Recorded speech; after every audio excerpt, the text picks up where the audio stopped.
Lieutenant Alex Rivera looked out the viewport of the exploration vessel Horizon and felt his heart race. The massive alien ship that had appeared at the edge of Earth's solar system 3 days ago was finally making contact. As the communications officer, he would be the first human to speak with whatever beings were aboard. "This is Lieutenant Alex Rivera of the Earth vessel Horizon. We come in peace and wish to establish friendly contact." There was a pause that seemed to stretch forever. Then his screen lit up with strange symbols that quickly transformed into English text as the ship's computer worked to translate. "Greetings, Earth vessel. We are the Zelaxians of the Galactic Consortium. We have been observing your world for some time. We request permission to send a delegation to meet with your leaders." When Alex relayed this message to Captain Frank Daniels, the entire bridge fell silent. First contact. After all the years of searching the stars, advanced aliens had found them instead. 2 weeks later, Alex stood nervously in the large conference room aboard the Horizon, now orbiting Earth alongside the enormous Zelaxian vessel. Earth's hastily assembled diplomatic team waited as the airlock cycled. The door slid open, and Alex fought to keep his expression neutral. The Zelaxians were tall and slender, with blue skin so thin it was almost see-through. They moved with a strange flowing grace that made them seem like they were gliding rather than walking. Their forearms ended in 7-fingered hands, and their large almond-shaped eyes blinked sideways. The leader of the delegation approached and bowed slightly. "I am Ambassador Ziv Torath. We are pleased to make formal contact with your species." "Captain," Daniels stepped forward. "Welcome aboard the Horizon. I'm Captain Frank Daniels, and this is our diplomatic team." As introductions continued, Alex noticed something odd in the way the aliens were looking at them. It wasn't fear or disgust. It was something like pity. Chief Science Officer Ella Grant noticed it too. During a break in the talks, she pulled Alex aside. "Have you seen how they keep their distance? It's like they're afraid they might hurt us." "I thought they were just being cautious," Alex replied. "No, it's more than that. They're treating us like we're fragile." When the talks resumed, Ella's theory seemed to gain support. Ambassador Ziv Torath spoke in a gentle, slow manner as if talking to children. "Your species has done remarkably well considering your planet's relatively mild conditions. We classify Earth as a gentle world, which is quite rare in our experience." Captain Daniels frowned. "Gentle world? Our planet has extreme environments, ranging from deserts to Arctic regions, violent storms, and tectonic activity." The ambassador made a sound that their translators identified as laughter. "By galactic standards, your Earth is quite placid. Many spacefaring species evolved on what we call death worlds, planets with extreme gravity, toxic atmospheres, or highly predatory ecosystems." Alex felt a strange mix of relief and insult. All those science fiction stories about humans being the scary space orcs had it backward. To these aliens, humans were the soft, weak species. Over the next few days, this perception became clearer. The Zelaxians treated the humans with kindness but little respect. During one demonstration of their technology, a Zelaxian scientist named Krelvor explained their faster-than-light drive in such simple terms that the human engineers looked insulted. "Your lack of natural defenses has led to remarkable technological innovation," Ziv Torath commented during a tour of the Horizon. "For a gentle world species with no claws, venom, or significant physical strength, you've come very far." Alex watched as Captain Daniels forced a smile. "Thank you, Ambassador." After the Zelaxians returned to their ship, the human team gathered in the conference room. "They think we're harmless," Security Officer Kelly Martinez said bluntly. "Did you see how they reacted when I mentioned our military?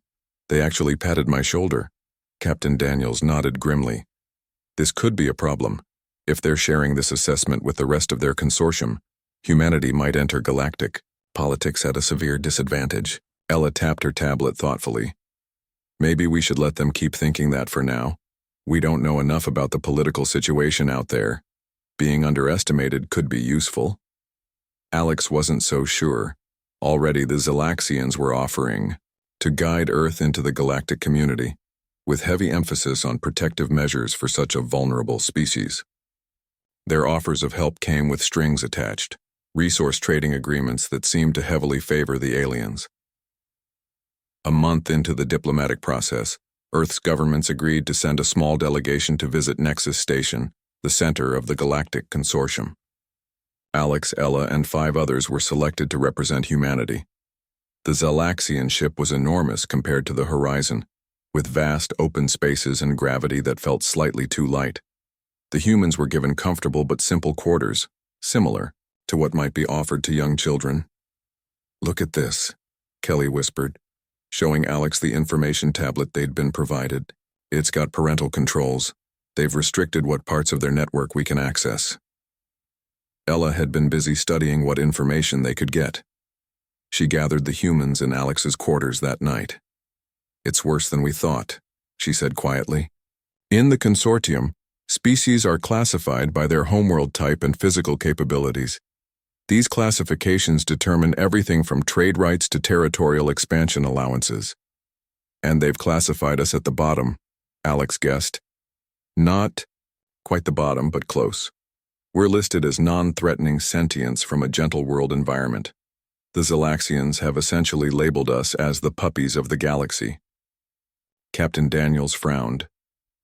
"Is there a way to change this classification?" "Not easily. It would require formal review by the consortium's Xenobiology division, and they base their assessments on observable physical traits and homeworld conditions, not technological advancement." As the Zalaxian ship cruised through space toward Nexus Station, Alex spent hours in the observation lounge, watching stars streak by. A Zalaxian scientist named Tasmir often joined him, asking questions about human culture and biology. "Your species is quite charming," Tasmir said one day. "Most gentle world species are. You develop such interesting art and music when you're not constantly fighting for survival." Alex smiled tightly. "We do our share of fighting, too." The Zalaxian made that laughing sound again. "Against each other, perhaps. But compared to Deathworld species, you're quite peaceful. Your lack of natural weapons has made you cooperative rather than aggressive. We look forward to guiding your gentle species into the galactic community." As Alex looked out at the stars, he wondered what would happen when the consortium discovered that humans weren't quite as harmless as they appeared. One thing was certain: this misunderstanding was going to make humanity's entrance onto the galactic stage very interesting indeed. Nexus Station hung in space like a massive metal flower. Its 5 enormous petal-shaped sections extended from a central hub, each one housing representatives from dozens of alien civilizations. The Zalaxian ship docked at one of the outer petals, and the small human delegation prepared to disembark. "Remember," Captain Daniels said as they gathered their belongings, "we're here to learn, not to correct their misconceptions about us. Let's see what advantage we can gain from being underestimated." Dr. Nathan Cole, the chief medical officer, wasn't convinced this was the right approach. "Respectfully, Captain, I think we're making a mistake. If we enter galactic politics as the weak species, we might never shake that reputation. I understand your concern, but we need more information before we decide how to present ourselves," Daniels replied. As they stepped onto Nexus Station for the first time, the humans tried not to stare at the dizzying variety of alien species moving through the vast docking bay. Some floated rather than walked, others scuttled on multiple legs, and a few were so strange the humans couldn't tell which end was the front. Ambassador Ziv Torath guided them toward their assigned quarters. "The Scientific Exchange Conference begins tomorrow. Your scientists, Dr. Cole and Dr. Patel, are registered to attend. The rest of you will be given tours of the station and introduced to various diplomatic representatives." The human quarters were comfortable but noticeably different from those assigned to other species. The doors had simplified controls, the corners of furniture were rounded, and the gravity was set precisely to Earth normal. "They've put us in the equivalent of a child-safe room," Dr. Maya Patel whispered to Nathan as they unpacked. The next morning, Nathan and Maya made their way to the conference center. They had spent hours preparing presentations about Earth's medical and biological sciences, hoping to establish humanity as intelligent equals despite their perceived physical Limitations. The conference hall was filled with beings from across the galaxy. Some were vaguely humanoid, while others defied easy description. A group of floating crystalline entities hovered near the ceiling, communicating through pulses of light. Massive, armored beings that looked like a cross between rhinos and crabs stood in clusters near the walls. As Nathan and Maya entered, conversations quieted briefly as aliens turned to look at the newcomers. Nathan heard the translator in his ear picking up whispered comments. "Are those the new Gentleworlders? So small and soft-looking. I heard they have no redundant organs at all." Maya forced a smile and led the way to their assigned table. They had barely settled when a towering reptilian being approached them. Its scales were a deep red, and its 4 eyes blinked in an unsettling pattern. "Greetings, humans. I am Krazator of the Draxian Imperium. We seldom see gentle world species at these conferences." Nathan stood and offered a handshake before remembering that this might not be a universal greeting. He awkwardly lowered his hand. "Dr. Nathan Cole, Chief Medical Officer of Earth Vessel Horizon. This is Dr. Maya Patel, our lead biologist." The Draxian leaned down, examining Nathan with uncomfortable intensity. "Did you know," he said to a nearby colleague, "that humans have no redundant organs, and their bones break under minimal pressure?" Maya stepped forward. "Our bones are actually quite strong for our size and gravity environment, and while we don't have redundant organs, our liver can regenerate even if most of it is removed." The Draxian made a dismissive gesture. Yes, adaptation sufficient for a gentle world, no doubt." Throughout the morning, similar interactions repeated. During a presentation on extreme environment adaptations, a 6-armed blue alien called a Valaxian gently took Nathan's hand, examining it with scientific fascination. "How do you defend yourselves with such delicate appendages?" she asked with genuine concern. "We manage," Nathan replied diplomatically, though his patience was wearing thin. When lunchtime arrived, Nathan and Maya found themselves at a table with scientists from several worlds. The conversation turned to homeworld conditions, with each species trying to outdo the others with tales of their planet's harshness. "On Drax Prime, acid rain falls for 6 months of the year," the reptilian scientist boasted.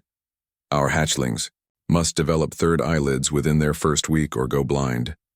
A gaseous being contained in a mechanical suit burbled through its translator.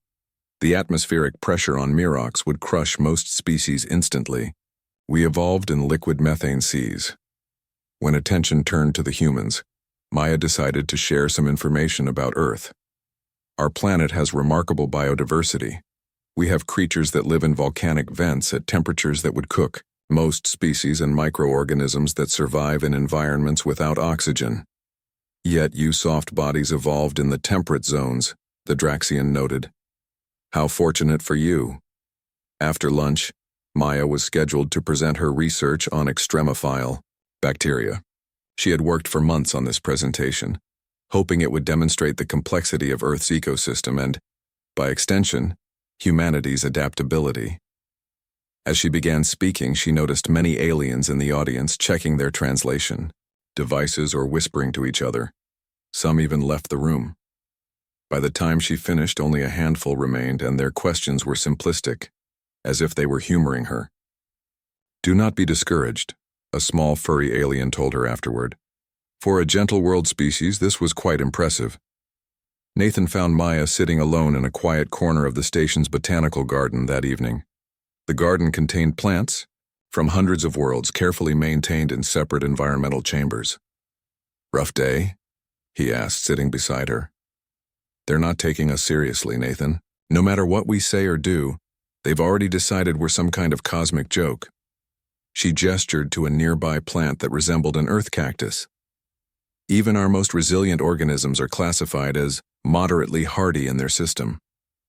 Nathan nodded grimly. "I've been monitoring the station's information network. Do you know what I found out? This classification as harmless isn't just annoying, it's dangerous. Species from dangerous worlds are given wide berths in diplomatic negotiations and favorable trade terms. Harmless species are often exploited, For resources and technology, Maya's eyes widened. We need to tell Captain Daniels. Already did. She's meeting with the diplomatic team tonight. But here's the thing. We can't just tell them we're dangerous. In the consortium, physical attributes and homeworld conditions determine status more than technology or intelligence. So what do we do? Nathan smiled slightly. We need to change their perception. Not by telling them how dangerous we are, but by showing them what Earth and humans are really capable of. As they walked back to their quarters, they passed a group of massive aliens with bony plates covering their bodies. The aliens moved aside, careful not to accidentally bump into the fragile humans. The Security Council is holding a formal dinner tomorrow night, Nathan said. Captain Daniels wants all of us there. That might be our chance to begin changing minds. Maya nodded, a plan already forming in her mind. I think it's time the galaxy learned that coming from a gentle world doesn't make a species gentle. Captain Lisa Bennett adjusted her formal uniform one last time before the Security Council dinner. After Frank Daniels was called back to Earth, she had taken command of the Horizon and the diplomatic mission. Tonight was important. Representatives from the most powerful species in the Galactic Consortium would be present. Remember, she told her team as they gathered in the corridor, we're not trying to start trouble, but it's time to adjust their perception of humanity. The dining hall was enormous, with tables arranged in a circle around a central space for presentations. The ceiling displayed a real-time view of the galaxy, stars and nebulae swirling overhead. Species from across known space mingled, some eating at tables while others fed in special chambers designed for their unique biologies. Ambassador Ziv Torath guided the humans to a table near several important-looking aliens. May I present Captain Lisa Bennett of Earth, he said. Captain, these are representatives from the Security Council, the Draxians, Mevlarians, Jurgorians, and Valaxians. Lisa nodded respectfully to each alien. The Jurgorian, a massive being covered in thick plates with 4 arms ending in clawed hands, looked down at her with 8 eyes. The Gentle Worlders join us, he rumbled. I am War Commander Gorks. Your species has caused quite a stir in the consortium. All good things, I hope, Lisa replied with a careful smile. The Mevlarian, who resembled a tall humanoid with iridescent scales covering its body, made a sound like tinkling bells. It is refreshing to have a new perspective in our discussions, especially one from a species with such limited natural defenses. Lisa felt her smile tighten but maintained her composure. The human delegation took their seats and servers brought food specially prepared to match Earth biochemistry. As they ate, conversation flowed around topics of trade, border disputes, and resource allocation. The humans mostly listened, gathering information about the complex political landscape they had entered. When the meal ended, War Commander Gork stood and gestured to the central area. As is our tradition, we share stories of our homeworlds. Tonight we speak of the great predators that shaped our evolution. The Draxian representative went first, describing a creature with acid blood that hunted in packs through the acid rainstorms of their world. They can dissolve a juvenile Draxian in minutes, he said proudly. Only the strongest of our species survive to adulthood. Next, the Mevlarian diplomat activated a holographic projector, showing images of flying predators with wingspans wider than Earth airplanes. They can swallow smaller spacecraft whole, she explained. Our cities are built underground to avoid their hunting parties. When it was Earth's turn, Lisa nodded to Security Officer Ryan Blackwood. He was an avid diver and marine biology enthusiast, perfect for what they had planned. Ryan stood casually and walked to the center of the room. Unlike the other presenters, he carried no images or props. I thought I might tell you about a creature. From Earth's oceans, he began in a conversational tone. We call it a shark. The aliens leaned forward with mild interest, probably expecting some small harmless creature given their preconceptions about Earth. Some shark species are quite large, up to 40 feet long, Ryan continued. They've remained virtually unchanged for over 400 million years because they're already perfect killing machines. A few aliens exchanged glances. Ambassador Ziv Torath's translucent skin seemed to pale slightly. Sharks can sense electrical impulses from their prey's heartbeat from miles away. They can detect one drop of blood in an Olympic-sized swimming pool. That's about 1,000,000 gallons of water. Their teeth are arranged in multiple rows that continuously regrow throughout their lives. The room had grown quieter, with more aliens paying attention now. When sharks attack, Ryan continued, his voice still calm and matter-of-fact, they often bite once and retreat, waiting for their prey to bleed out before returning to feed. Some species must keep swimming constantly or they'll die, so they've evolved to hunt even while sleeping. He paused, noting the uncomfortable shifting of some of the larger aliens. Their skin is covered in tiny tooth-like scales that can shred human flesh on contact just by brushing against it. Ambassador Ziv Torath cleared his throat. Surely these creatures must be rare on your world. Ryan smiled. There are over 500 species of sharks in our oceans. Some of our seas are so full of them that we name regions after them, like the Shark Bay in Australia. And these creatures? Asked a Zalaxian scientist, mandibles twitching nervously. They live on your gentle world? Oh yes, Dr. Maya chimed in, seeing the perfect opening. We have far more dangerous creatures than sharks. They're actually just interesting because humans voluntarily enter their territory for recreation. Children even swim with certain species for fun. The silence in the room was now complete. For fun? War Commander Gorks repeated slowly, as if unsure of the translation. Lisa nodded. On Earth, we have something called Shark Week on our entertainment networks where we spend days watching programs about them. Many humans find them fascinating rather than terrifying. The Draxian representative leaned forward. If these sharks are not the most dangerous predators on your world, what is? Ryan and Maya exchanged a glance. They had discussed this beforehand. How far to take this revelation without seeming threatening? That's a complex question, Ryan replied carefully.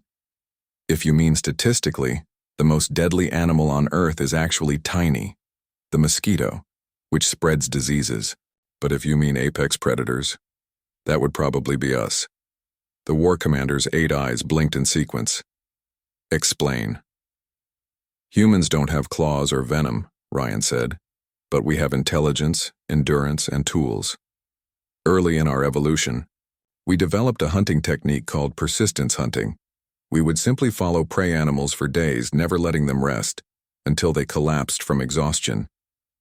Maya added, even large predators learn to fear humans despite our physical limitations. We can adapt to almost any environment on our planet, from Arctic ice to burning deserts. The aliens were now looking at the human delegation with new eyes. The dismissive attitude had been replaced by something more cautious. Lieutenant Alex Rivera, who had been quietly observing, noticed a significant shift in body language among the aliens. The Valaxians were drawing back slightly.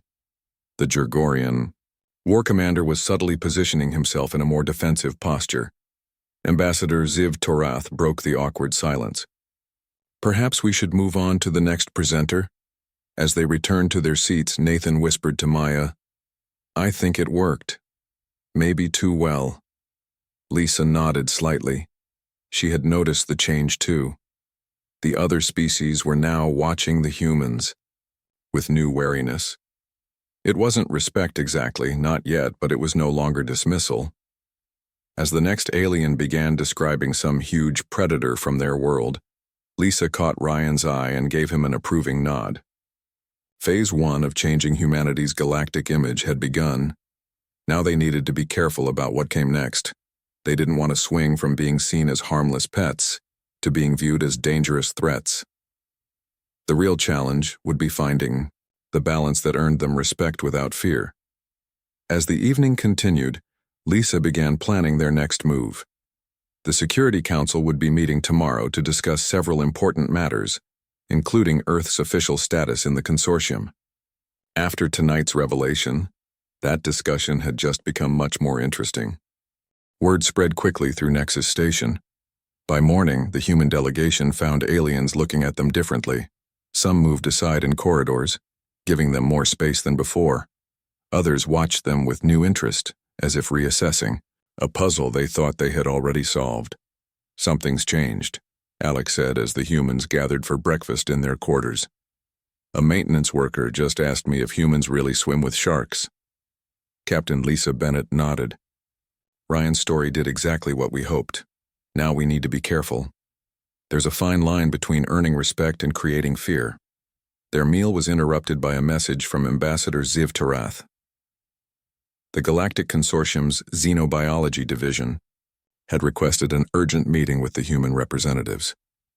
That was fast, Dr. Nathan remarked as they headed to the meeting. I expected it would take days for the bureaucracy to react. The Xenobiology Division occupied an entire section of Nexus Station. Labs filled with strange equipment lined the corridors, and specimens from countless worlds were preserved in special containment units. The humans were led to a large conference room where a dozen alien scientists waited. A Zalaxian with markings indicating high rank rose to greet them. I am Chief Scientist Velkorath. We have some questions about your planet and species that require clarification. What followed was an intense interrogation about Earth's ecosystem. The aliens requested information about everything from bacteria to blue whales, from box jellyfish to parasitic wasps. They seemed particularly interested in Earth's environmental extremes and how humans adapted to them. Your oceans cover most of your planet's surface, yet you've provided limited data on marine life, one scientist noted, displaying a holographic image of Earth. We request comprehensive information on all apex predators in your waters. Maya stepped forward, pulling up data on her tablet. I can share our biological database, but it's extensive. Earth has millions of species across various environments. The scientists exchanged glances. Millions? A reptilian scientist repeated. That level of biodiversity is unusual for a supposedly gentle world. As the questioning continued, it became clear that the aliens were reevaluating their initial classification of Earth. Nathan noticed them adding more and more notes to their files, occasionally conferring in hushed tones. After hours of detailed questions, Velkorath finally addressed the matter directly.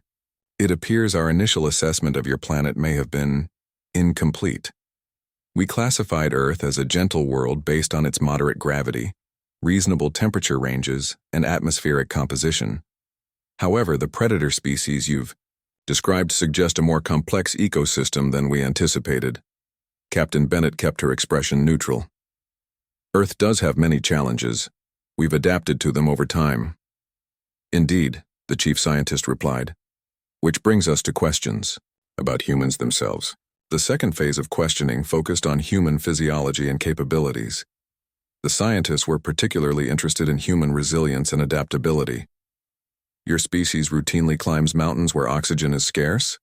Asked one scientist, looking skeptical. Yes, Nathan confirmed. Mount Everest is over 29,000 feet high. Hundreds of humans climb it every year, though it's dangerous. And you deliberately expose yourselves to crushing ocean depths? Ryan nodded. Our free divers can reach depths of over 200 meters without special equipment, just by holding their breath. With equipment, we've explored the deepest parts of our oceans. The aliens conferred again, clearly troubled by this information. A blue-skinned scientist with 4 eyes leaned forward. Our records indicate your species deliberately ingests substances that are technically poisonous.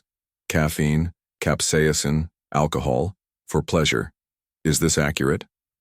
Well, yes, Alex replied with a small smile. We call it spice tolerance or building resistance. Many humans enjoy the sensation of spicy food, which contains capsaicin, a chemical that triggers pain receptors. The aliens exchanged alarmed glances.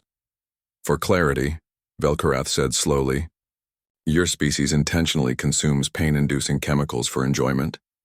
Maya tried to downplay it. It's just cultural. Different human populations have different preferences. After several more hours, the meeting finally concluded. As the humans left the Xenobiology Division, they could hear heated discussion behind them. I think we made an impression, Ryan said quietly. The next morning, Captain Bennett was summoned to an emergency session of the Security Council. The massive chamber fell silent as she entered, flanked by Ryan and Alex. The Draxian High, Commander, A heavily armored reptilian with ceremonial scars covering his scales spoke first. Captain Bennett, it has come to our attention that we may have misunderstood certain aspects of human physiology and psychology. She inclined her head slightly. Misunderstandings are common in first contact situations, Commander. We're glad to provide clarification. Indeed. The commander's multiple eyes blinked in sequence. Our Xenobiology Division has submitted a report recommending Earth's reclassification from a Class 1 Gentle World to a Class 4 Death World. Murmurs spread through the chamber. This was a dramatic change in status. Additionally, continued the commander, humans are to be recategorized from non-threatening sentience to potentially hazardous sentience, despite their unassuming appearance. Lisa managed to keep her expression neutral, though inwardly she was startled by how quickly things had changed. May I ask what prompted such a significant reclassification? The Mevlarian representative stood, her scales shimmering under the chamber lights. Several factors. The extreme biodiversity of your world, including apex predators that would be concerning even on established death worlds. Human physiological adaptability exceeds parameters for gentle world evolution. And perhaps, most significantly, psychological factors. Psychological factors? Lisa questioned. Yes. Your species willingly enters dangerous situations for recreation. You deliberately consume substances that would be considered toxic. You practice activities you call extreme sports that have no survival value and high risk of injury. The Mevlarian's voice held a note of bewilderment. These behaviors are consistent with Death World psychological patterns. As the Council continued listing reasons for the reclassification, Lisa noticed how other species now gave the human delegation a wide berth in the chamber. The same aliens who had once patted them on the head were now keeping a careful distance. When the session ended, the humans were given new identification badges indicating their updated status. As they left the chamber, Lisa pulled Ryan and Alex aside. I'm not sure if this is progress, she whispered, noticing how a group of smaller aliens hurried away as they approached. It's definitely progress in terms of diplomatic standing, Alex replied. Deathworld species get better trade terms and more autonomy in consortium politics. Ryan wasn't so sure. But at what cost? They're looking at us like we might snap and attack at any moment. Lisa watched as even Ambassador Ziv Tarath, who had been treating them like children for weeks, now kept a formal distance. We wanted respect, not fear. We need to find a way to balance this new perception. As they walked back to their quarters, they passed a group of Jergorian warriors who nodded to them with new acknowledgement. One even gave what might have been a respectful salute. Captain, Alex said thoughtfully, I think I have an idea for our next step. If they're going to see us as Deathworlders, let's show them that being from a challenging world doesn't just make a species dangerous. It can also make them adaptable, creative, and resilient in ways that could benefit the entire consortium. Lisa considered this. You're right. It's time for Phase 2, showing them that humans are more than just survivors of a death world. We're builders, creators, and potential allies. As they reached their quarters, a message was waiting for them. Earth had been formally invited to send a permanent delegation to Nexus Station as an observing member of the consortium. The first, small step toward full membership had been taken. The message ended with a note that made Lisa both laugh and worry. Please advise your delegation that the Zalaxian delegation requests information on proper safety protocols for interacting with Deathworld species. 3 years passed since first contact. Earth's position in the Galactic Consortium had changed dramatically. What began as a small diplomatic mission had grown into a permanent embassy on Nexus Station, with dozens of human representatives working in various consortium departments. Lieutenant Commander Sam Morgan now led the diplomatic team, having replaced Captain Bennett when she returned to Earth to help coordinate humanity's expanding space program. Sam had a gift for interspecies negotiation and a calm demeanor that served him well in the complex world of galactic politics. The human embassy occupied a section of Nexus Station that had been specially redesigned. When they first moved in, The consortium engineers had installed reinforced walls, emergency containment fields, and other safety measures befitting a dangerous species. Sam had worked hard to soften this image, adding earth plants, art, and music to create a more welcoming atmosphere. "Ambassador Morgan, your next appointment has arrived," his assistant called through the comm system. Sam looked up from his desk where he had been reviewing trade proposals. "Send them in, please." A delegation of Jergorians entered his office. Once feared as one of the most aggressive species in the consortium, the massive armored aliens now treated humans with surprising respect. "Greetings, Deathworlder Morgan," rumbled the lead Jergorian. "We request human mediators for our border dispute with the Mevlarian Collective. Your species has a reputation for fairness and creative solutions." Sam smiled politely. "I'm honored by your request, War Leader. I'll need to review the details of the dispute before assigning mediators." After the Jergorians left, Dr. Ella Grant entered the office. Now serving as Earth's chief science officer on Nexus Station, she had been working closely with the Xenobiology Division. "Another request for human mediators?" she asked, noting Sam's expression. He nodded, leaning back in his chair. "Third one this month. They think we're unstoppable now. Last week, the Jergorians requested human mediators for their border dispute because they believe we're fearless Deathworlders with nothing to lose." Ella laughed. "Better than being patted on the head, though, isn't it?"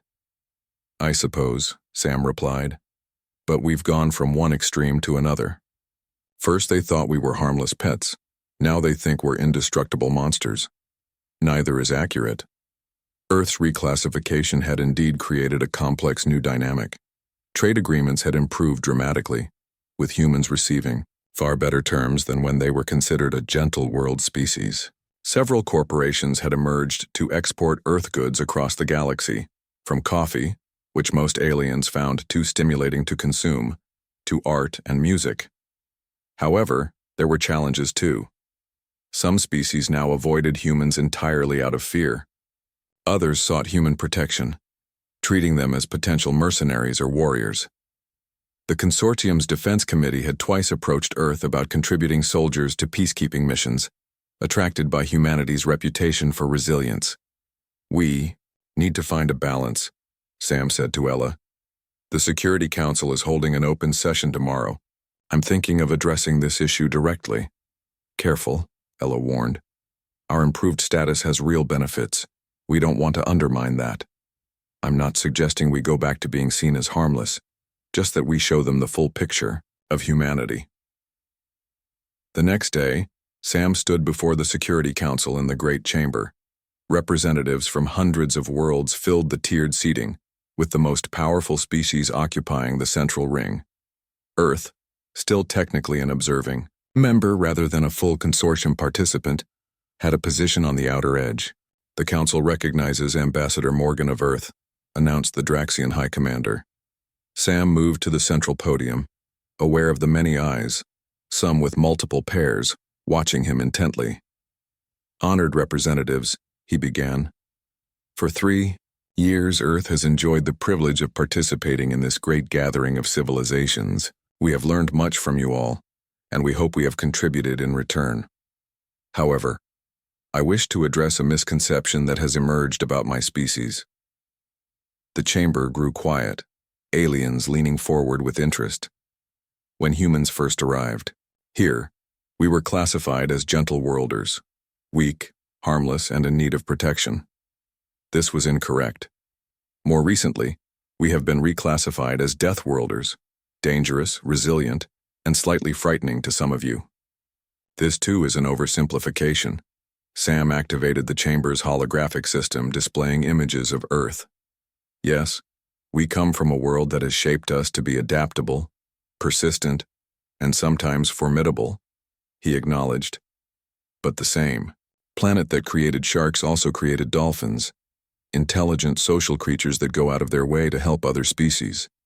The display shifted to show various aspects of human civilization and Earth's wildlife.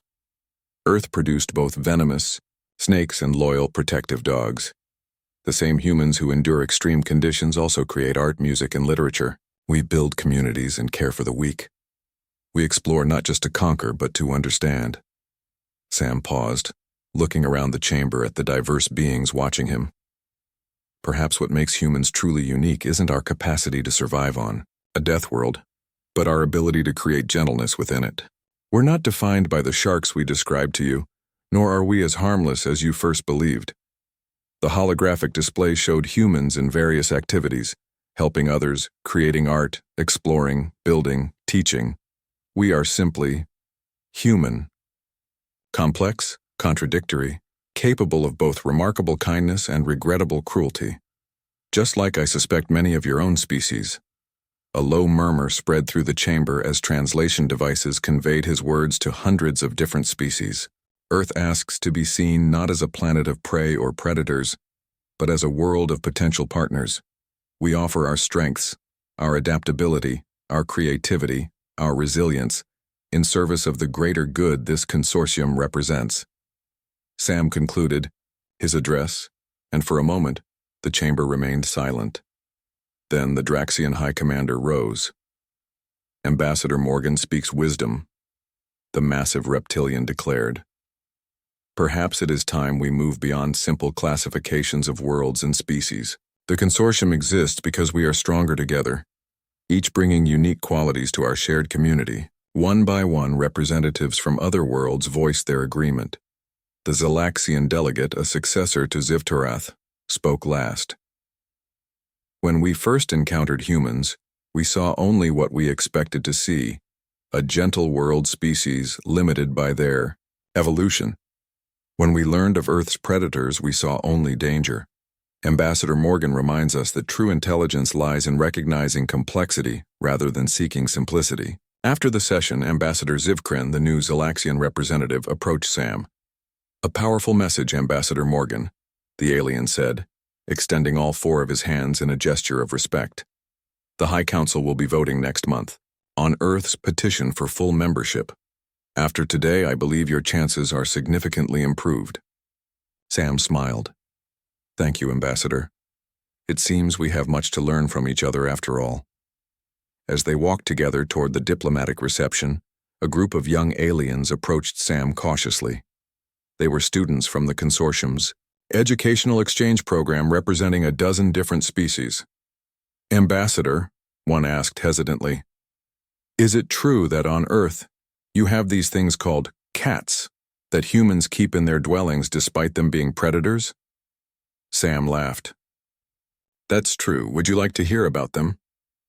As Sam described Earth's domestic cats to the fascinated aliens, he realized that humanity had found its place at last, not as gentle worlders or frightening death worlders, but simply as humans, with all the complexity that entailed.